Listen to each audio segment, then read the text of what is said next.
नाशिक गेल्या 15 दिवसांपासून नाशिकच्या मनमाड, नांदगाव, चांदवड व मालेगाव या पूर्व भागात पावसाने गुंगारा दिला, तर उन्हाचा तडाखा वाढू लागल्याने ऐन जोमात आलेले खरीपाचे पीक आता कोमेजू लागले, तर अनेक ठिकाणी पिके पिवळी पडू लागली आहेत। उधार उसनवार करून कसे तरी शेतकऱ्यांनी खरीपाचे पिके उभे केली होती, मात्र पाऊस गायब झाल्यामुळे आताची पिके वाया जाण्याची भीती निर्माण झाली। तर 2 दिवसात पाऊस पडला नाही तर दुबार पेरणीचे संकट घोंगावू लागल्याने बळीराजाची चिंता वाढली आहे।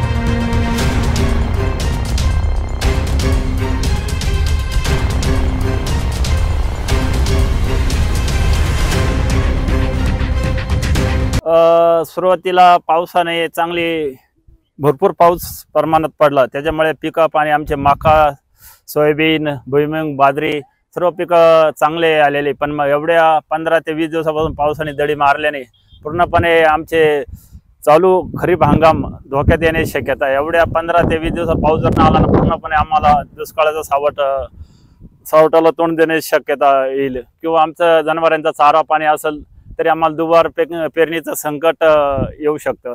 आम्ही एवढ्या महागडे मकाचे बिये असो, सोयाबीन असो, सर्व महागडे बियाणं खरेदी करून पुन्हा जर डबल संकट ओढवलं आमच्यावर, तर आम्ही कसं काय चालू याच्यात जगायचं, याच आमच्या पुढे मोठा प्रश्न आहे। गणपती बाप्पा मोरया।